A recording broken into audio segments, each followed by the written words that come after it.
Uma mulher de 50 anos morreu em decorrência de uma parada cardíaca em uma academia no norte da ilha. O Alexandre Mendonça vai trazer mais detalhes ao vivo, inclusive ao lado de um médico. Oi, Mendonça.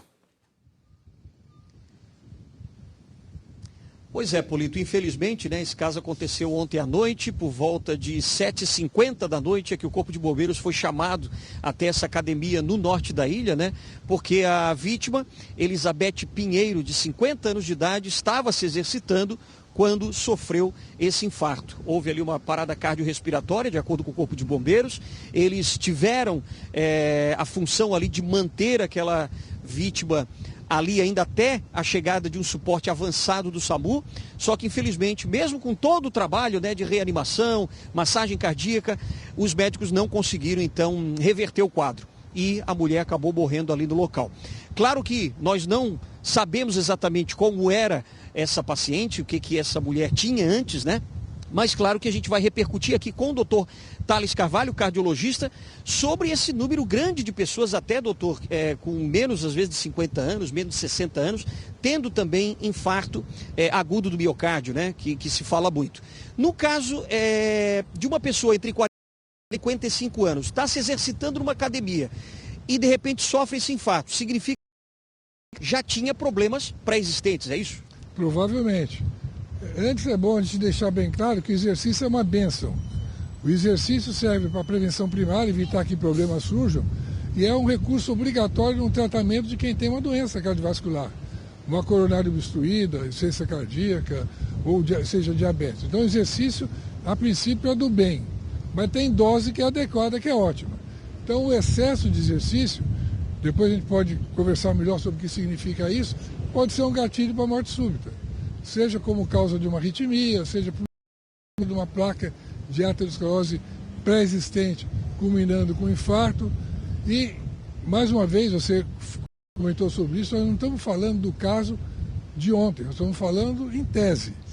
Infelizmente, o que tem acontecido em ambientes de prática de exercício, em academias, na prática de esporte competitivo, etc., é um uso abusivo, totalmente inadequado de hormônios, esteroides anabólicos, no sentido de potencializar, o resultado do exercício, e de substâncias também para manter peso, etc., que são substâncias que aumentam o estresse cardiovascular, que pode culminar com arritmia, com uma ruptura de placa, culminando com infarto, etc. Então é muito complexa a situação, mas a princípio todo mundo tem que se exercitar. Todo mundo deve se exercitar, se possível, numa dose moderada de exercício, regularmente. E o que é bom para um pode ser um excesso para outro, e evitar de qualquer jeito, ou só quando houver uma razão específica, o uso de substâncias inadequadas, que é hormônio, principalmente em pessoas jovens, hormônio de esteroide anabólico, e suplementos. Existe um uso abusivo de suplementos também, que a princípio deveriam ser usados por quem tem alguma deficiência nutricional, e não a rodo, de forma generalizada, como tem sido hoje.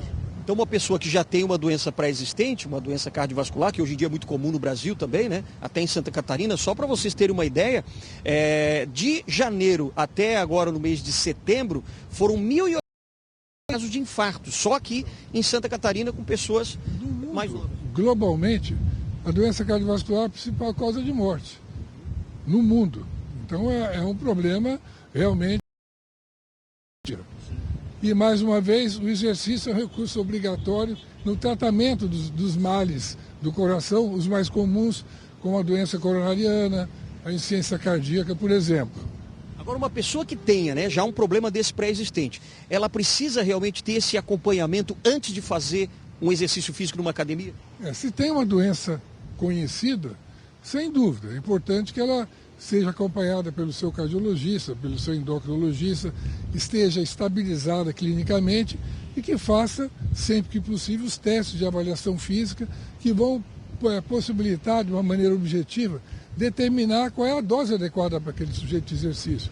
Ele pode ter tido uma doença cardíaca, ter um infarto e poder fazer um exercício em grande intensidade, em grande volume, porque a situação dele permite. E tem gente que é sedentário, aparentemente saudável, e que deve fazer pouco, porque o organismo dele tolera pouco. Então a dose é individualizada, seja para quem pratica esporte, pensando em em prevenir problemas, seja para quem, principalmente para quem vai fazer o exercício já como recurso terapêutico. Então a dose ótima pode ser estabelecida individualmente e deve ser assim. Agora, de jeito nenhum, não é obrigatório que todo mundo que vai fazer exercício passe por um exame cardiológico, faça teste ergométrico, isso não é obrigatório. Porque o exercício é do bem, senão a gente vai estabelecer uma barreira absurda para que a população se exercite. Tá certo. Doutor Thales Carvalho, muito obrigado, cardiologista, falando aí desse alerta realmente de você, se já tiver um problema cardíaco, realmente precisa de um acompanhamento médico para não ter esse tipo de problema, né? Eu volto contigo então, Polito.